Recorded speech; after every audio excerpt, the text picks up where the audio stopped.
Terima kasih. Ya, terima kasih Bang.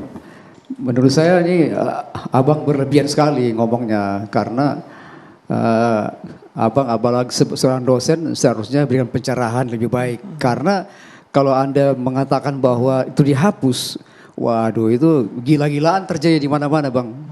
Artinya setiap orang ngomong seenaknya aja. Tidak ada yang bisa mengatur lagi. Nah ini berbahaya kalau begini caranya. Jadi mereka ini ya Roy RRT ini yang menamakan peneliti. Ini peneliti dari mana mereka ini? Ya? Jadi gini Pak, setelah barang ini mereka hina-hina, penghina, fitnah 3-4 bulan baru mereka mengatakan mereka meneliti. Ini kan sudah nggak benar lagi menurut saya. Apalagi ini barang itu asli. Saya sudah lihat barang asli kok. Ketika gelar perkara ada sama-sama Bang Gofur juga. Bang Boy lihat langsung Bang? Saya ya, kelas pertama saya. Oke. Barang itu asli. Saya lihat itu memang asli semuanya asli. Ada yang itu apa namanya stempel tuh, yang katanya tidak ada stempel di atas itu ada stempel merah ada embossnya, ada watermarknya itu. Ijazahnya asli saya lihat itu. Jadi tidak bisa kita mengatakan bahwa apa namanya mereka seenaknya saja mengatakan bahwa atasnya peneliti. Dari motivasinya kita udah ngerti kok. Ini motivasinya orang-orang yang benci, orang-orang yang sakit hati. Yang sengaja menghancurkan reputasi Pak Jokowi dan Mas Gibran yang ujung-ujungnya nanti 2029 ya. Jadi sebetulnya ini sepolitis semuanya Bang. Jadi saya kurang sependapat kalau mengatakan bahwa pasal itu dihapus. Wah ini besok langsung semua bicara Bang. Anak kecil pun yang bicara. Semua orang akan bicara seenaknya saja tanpa ada yang bisa mengatur. Nah ini berbahaya bagi negara kita. Begitu Bang, itu menurut saya. Jadi menurut Bang Boy ini unsurnya bukan lagi masalah tahapan ilmiah tapi sudah politis? Politis. Sudah politis. Dasarnya mereka apa Bang? Politis ini. Pengacara-pengacara juga terpengaruh dengan pikiran-pikiran politis. Seharusnya pengacara itu bertindak atas nama hukum.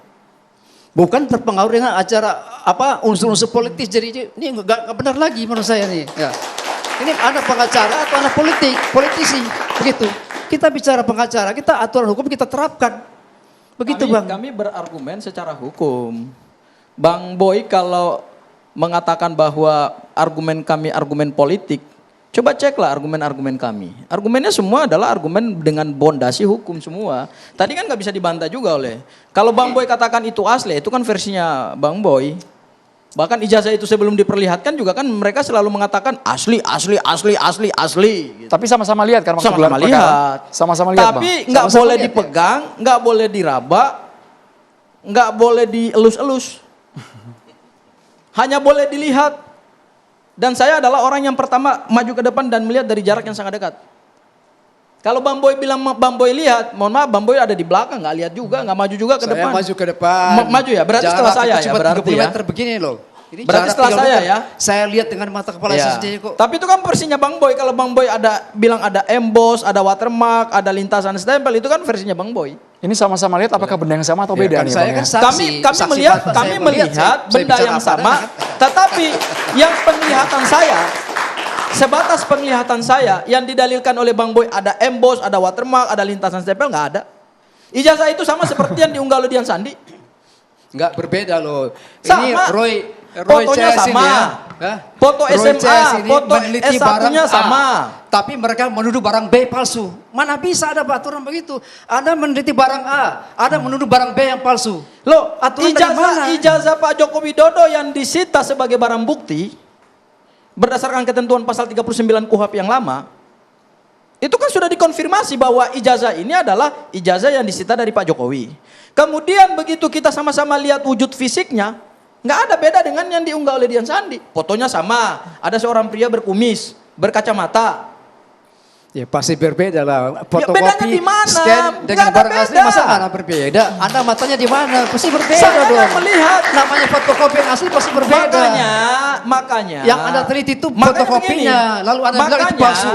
Sementara yang B Anda tidak pernah lihat. Bagaimana bisa mengatakan itu palsu? Kalau Anda baca P19 dari Jaksa, sebagaimana yang disampaikan oleh Kabid Humas Polda Metro Jaya, ada 3 petunjuk yang diberikan oleh Jaksa peneliti berkas perkara.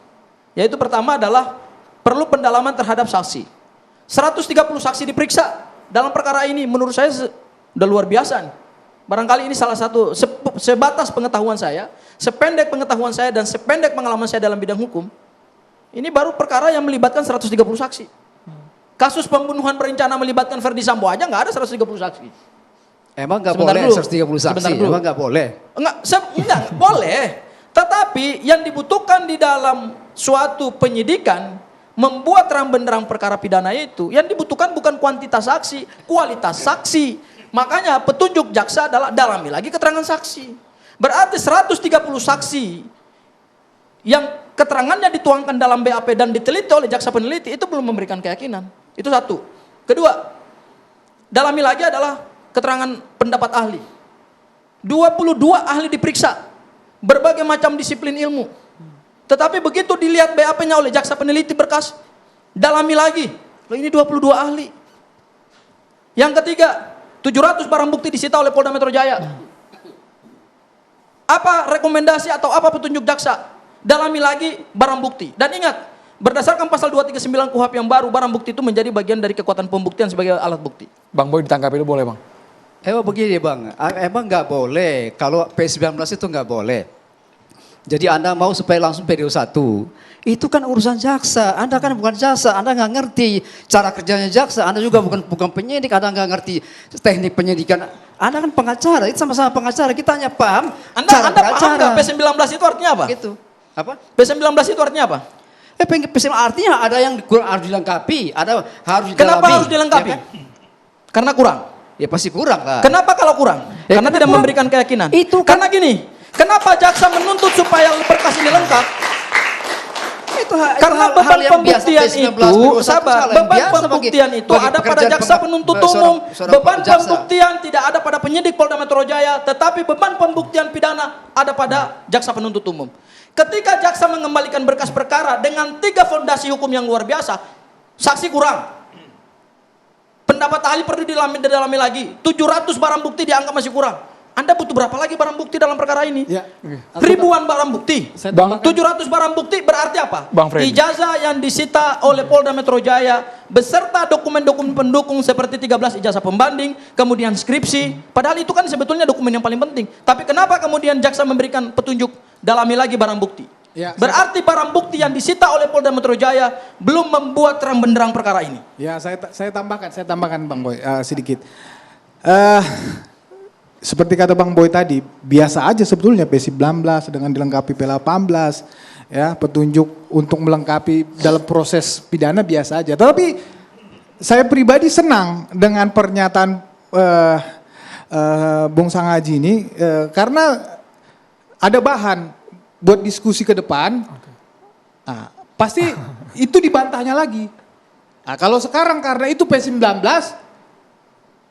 dia mengatakan itu. Tapi besok kalau itu P21, dibilangnya polisi tidak profesional, jaksa tidak profesional. Boleh, tiba-tiba boleh, yakin Bang P21 Andi, saya gitu loh. berikan perspektif. Anda belum bisa mengatakan begitu. Iya, nanti kita lihat aja karena perlu konsisten. pendalaman lagi. Karena Saya konsisten. berikan Karena yang perspektif, akan boleh? diteliti jaksa itu adalah semua berita acara Karena- pemeriksaan. makanya saya bilang, Anda jangan lompat. Kan dari dulu juga katakan begitu. Ini asli tapi Saya- nggak pernah lihat barang buktinya. saya senang beliau ini mengatakan seperti itu karena memang ya biar mereka menganggap proses penyidikan itu tidak sesuai dengan bagus prosedur. justru. Oke. Diakuin profesional. Saya sangat senang dan kita pendukung Jokowi justru menunggu respon itu. Tetapi yang mau saya katakan, jangan nanti ketika sudah P21 dibalikkan lagi. Penyidik tidak profesional, jaksa tidak profesional. Bang Andro, Jadi boleh saya maksud saya berikan konsisten perspektif lah. nih Nggak supaya ada ini narasi bahasanya begitu. Bang Sandi, tahan dulu, soalnya Bang Sandi, bahasanya tahan terlalu dulu. teknis Itu gini. asumsi. Ini Oke, ini diskusi terlalu teknis banget, terlalu teknis dan hukum 19, banget. P21. Jadi begini dulu pertama, apaan sih itu? Mungkin teman-teman mahasiswa dan penonton juga nggak tahu apa sih itu. Jadi P18, 19, 21 itu ada sampai 50-an. Itu apa sih? Itu sebenarnya nomor formulir dokumen cara administrasi. Sederhananya apa itu P19? Betul, P19 ada yang kurang, perlu dilengkapi. Polisi, kamu perlu lengkapi ini sebelum saya ringkas untuk bikin surat dakwaan, kemudian saya ke pengadilan. Nah, tapi apa yang kurang? Apakah sudah pasti kasusnya kurang berkualitas secara substansi? Belum tentu. Karena yang namanya P19 itu petunjuk jaksa kepada penyidik, bisa soal formalitas. Formalitas itu misalnya, ada nggak surat penyitaannya, ditandatangani nggak? Ada nggak surat perintah penyidikannya? Jadi hal-hal yang teknis. Jadi belum tentu substansi, tapi bisa juga substansi nih. Supaya saya memberikan perspektif. Jadi belum tentu ini ada yang nggak bener nih kasusnya nih.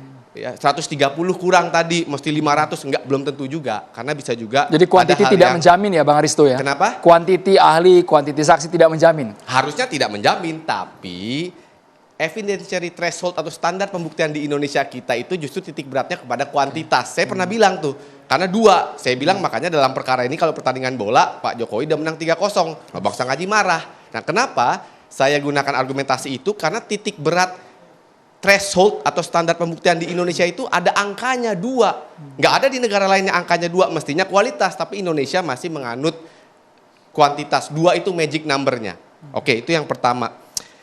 Itu untuk memberikan perspektif ya. Yang kedua, ya, tadi saya mau komentar tentang menghapus pasal pencemaran nama baik ya. Tadi saya garis bawahi menghapus pencemaran nama baik dan kata adat ketimuran. Wah, saya tertarik tuh. Apa sih itu adat ketimuran tuh sebenarnya?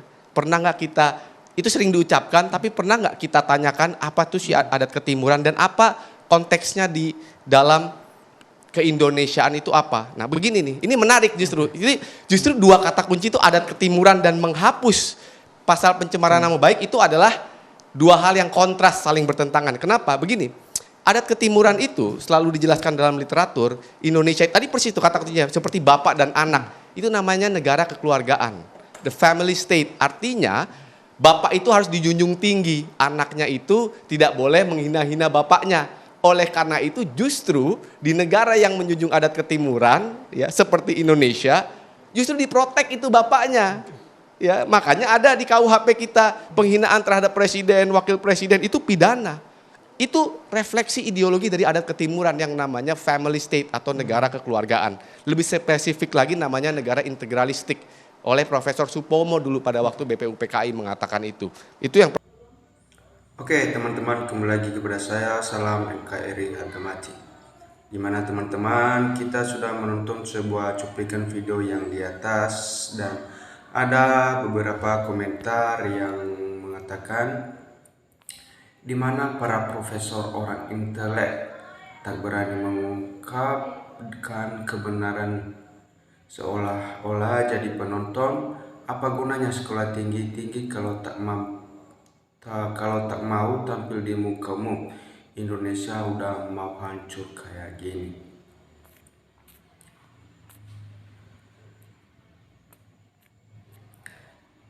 Nah, yang dibutuhkan cuma penyidik dan penegak hukum yang berintegritas tinggi, bukan yang mudah diintervensi dan disuap. Ya, kalau perlu tak usah ada aturan, semua dihapus biar hukum rimba yang berlaku. Cuma lihat terus, yakin asli nggak, duit aja perlu diraba dan diterawang tuh boy. Nah, tanya Bang Boy, si Plester di mana? Kan satu termul. Ayo kita jelaskan. Ayo kita Kejaksaan Jakarta Selatan, panggil Bang Boy. Nah, saya selaku masyarakat pengen melihat termol di masa kalau sampai ijazah Jokowi benar-benar palsu. Ya, lebih parah lagi, ngobrolan ini mengatakan yang asli palsu, yang diteliti bukan berang yang dibilang palsu. Konyolnya pengacara ini dia mempelintir proses hukum yang bisa dan wajar terjadi. Tujuan politiknya di sini. Ini ya ketua Peradi Bersatu. Kalau begini modelnya berargumen, saya yakin nggak bakalan ada klien yang mau jadi PH-nya. Nah, ciri 2 orang berbohong pasti menegak kepala. Geruk kepala termul memang asli berbohong. Ya, dari ekspresinya kami rakyat bisa menyimpulkan kok siapa yang sedang ngarang dan ketakutan. Nah, semoga Allah melaknat orang-orang yang berbohong dan membela pembohongan. Amin ya Rabbil Alamin. Jaksa mana mau menerima berkas yang tidak akurat, karena itu akan jadi pidana sama mereka karena memalsukan atau membohongi hasil berkas yang diserahkan. Lawar apa ente ini? Gimana orang membuktikan asli kalau cuma model dilihat? Apa Anda nggak pernah dengar istilah aspal alias asli palsu? Segera buktikan di pengadilan saja, percuma debat kusir gak berujung. Bagaimana bisa ke bulan orang Indonesia ribut masalah ijazah, makan ijazah itu sengaja. Nah, saya penasaran dengan keterangan ahli. Mungkin saja bersesuaian dengan hasil penelitian. Roy Suryo CS minta dong bab asli palsu berat di bersatu sesat, bukan kebenaran yang dicari tapi demi upah, bela pembohong. Nah, untuk perlihatkan jasa aja kau sampai bilang politik sungguh dangkal dan kotornya otak cara berpikir. Semoga hukum Tuhan segera atur untuk kebenaran, jujuran, dan keadilan supaya Indonesia aman dan nyaman ke depan. Mohon maaf, sudahlah rakyat jelata sudah tahu, sudah paham dan mengerti. Akhirnya rakyat cuma bisa senyum manis tentang hukum di negeri Ibu Pertiwi ini.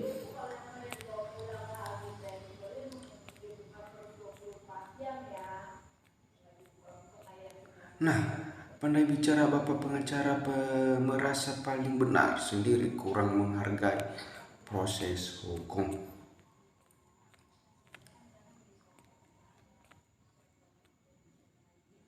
Nah, teman-teman, ada yang berkomentar orang tidak mengeyang pendidikan saja, tahu dari orang berpengalaman dalam prosedur penelitian.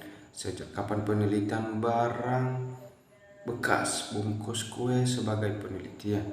Dokter situ sudah jelas hasilnya tidak benar sebagai hasil dari penelitian itu, tidak ada yang mengaku juga. Dengan demikian penelitian RRT tidak bermanfaat dalam dunia pendidikan dan bagi masyarakat. Nah, kalau Termul udah pasti menyatakan hasil, harusnya pendapat tuh sesuai dengan pendapatan lain. Jadi kesannya hanya asmasi pribadi. Tanya saja kembali ke Pak Gafur, sudah berapa lama jadi pengacara? Bukannya P19 itu sering terjadi dalam proses penyidikan? Nah, itu jasa bukan diberaki bro, tapi diteliti. Bagaimana ditahu palsu kalau tidak diteliti? Ngawur. Termul OTK-nya sudah somplak sama ke ujungnya. Bang Afung memang cerdas. Yang namanya fotokopi itu di mana-mana nggak asli bos. Neliti kau pakai fotokopi, kalau fotokopi asli nggak usah legislasi, pakai otak bos. Nah, persoalannya Bang Restu bapaknya ini, apakah bapaknya ini orang baik? Kok nggak pada sadar sih para ahli ini cari kebenaran bang hukum yang bersalah pejabat sekalipun, apalagi cuman Termul. Nah, demikian teman-teman yang bisa kita bacakan, dan jangan lupa tinggalkan komentar di bawah ini. Salam dari saya, NKRI harga mati.